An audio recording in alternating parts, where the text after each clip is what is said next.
కదూ? చెబుతా.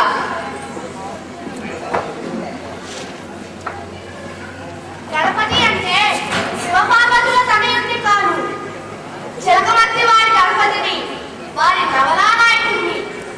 ఈ కాలం వారికి తెలియదులేండి. పాతకాలపు రచనలు చదివిన వారికి, రేడియోలు వినే వారికి నేను గుర్తు రావచ్చు.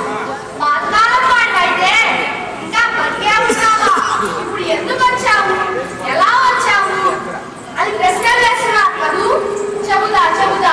మీ ప్రశ్నలన్నింటికి సావధానంగా సమాధానం చెబుతా. పోదామన్నా పోయే ప్రాణం కాదు నాది. ఎందుకంటే చిలకమర్తి లక్ష్మీ నరసింహం గారు వారి నవలారంగంలో చిరంజీవిని చేశారు. మరి అయినా యమధర్మరాజులు వారు స్వయంగా వచ్చి గణపతి పాపులకు శిక్షలు వేసి విసుగ్గా ఉంటున్నాయి, నువ్వు వస్తే నాకు కాస్త కాలక్షేపంగా ఆట విడుపుగా ఉంటుంది, నీ మాటలతో నాకు ఉల్లాసం కలిగిస్తూ రావాయి అని పట్టుకుపోయారు. వారి ఆంతరంగిక సలహాదారుగా, విదూషకుడిగా నన్ను నియమించుకున్నారు. అలా ఒక అర్ధ శతాబ్దం పై ఇదిగో ఇప్పుడు మీరంతా ముందుకు వచ్చారు. శ్రీహరికోట నుంచి వస్తున్న రాకెట్లు అప్పుడప్పుడు మన రాష్ట్రం గురించి చెబుతుంటే ఉండబట్టలు తయారు చేసుకుని పట్టుకురా అని పురమాయించారు కూడా. ఏమిటి, నా విద్యాభ్యాసం గురించి అడుగుతున్నారా? అబ్బే, నేను పెద్దగా చదువుకోలేదండి. నేను పుట్టుకతోనే పెద్దగా పుట్టాను. అందుచేత నాకు అయ్యవాళ్లకు పడేది కాదు. చారు తులసి దళధామ అంటే ఏమిట్రా అని అడిగితే, తులసి దళాలతో పెట్టిన చారంటే శ్రీరాముడికి ఇష్టం కనుక ఆయనకు చారు తులసి దళధామ అనే పేరు వచ్చిందని చెప్పాను. అంతే, మా వేస్తారు తన చేతిలో ఉన్న దండానికి పని చెప్పారు. మరోసారి శ్రీకంఠ చాపఖండన పాకారి ప్రముఖ విరుద్ధ వందన విలసత్ కాకుత్స వంశమండన రాకేందు యశో విశాల రామన్యుమాల అనే ఈ పద్యానికి ఏదో అర్థం చెప్పారు.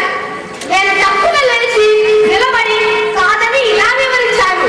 శ్రీకంఠము అనే చేపను తెచ్చి కంగన అంటే ముక్కలు చేసి ప్రముఖ విరుద్ధము అనే పాండిలో వేసి కాకులతో మంట పెడితే పాపం రాకుండా ఎక్కడికి పోతుందిరా ఓ రామా అంటూ ప్రతిపదార్థ సహితంగా వివరించాను.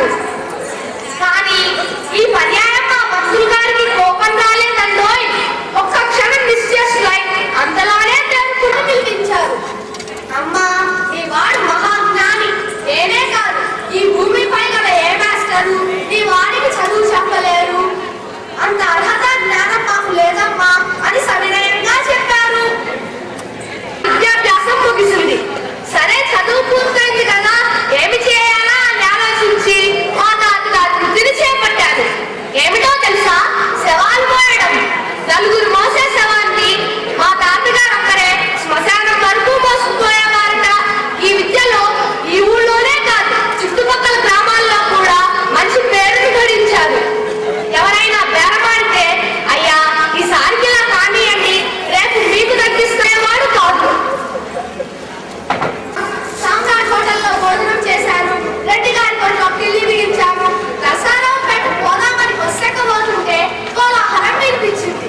అప్పుడు గుర్తుకు వచ్చింది, ఓహో చౌదరయ్య గారి పాఠశాలలో వార్షికోత్సవం. లోపలికి వచ్చాను. నన్ను ఎవరూ గుర్తుపట్టారులే అని ధీమాగా ఓ మూల కూర్చున్నారు. కానీ పట్టనే పట్టారు మీ తెలుగు మాస్టర్ శర్మ గారు. ఆప్యాయంగా పలకరించారు, సాధారణంగా ఆహ్వానించారు, రంగారెడ్డి గారికి పరిచయం చేశారు, వేదిక ఎక్కించారు. మా కాలంలో ఇలాగా ప్యాంట్లు వేసే మాస్టర్లు లేరు. మరి నన్ను ఎలా గుర్తుపట్టారు శర్మ గారు అంటే వారి చిరునవ్వే ఎన్నో విషయాలు చెప్పింది. మీ మాస్టారు నా నవలను సంపూర్ణంగా చదివారట. ఒక్క నానవలేమిటి, నన్ను సృష్టించిన చిలకమర్తి వారి రచనలన్నీ దాదాపుగా చదివారట. ముఖ్యంగా గయోపాఖ్యాన నాటకంలోని పద్యములు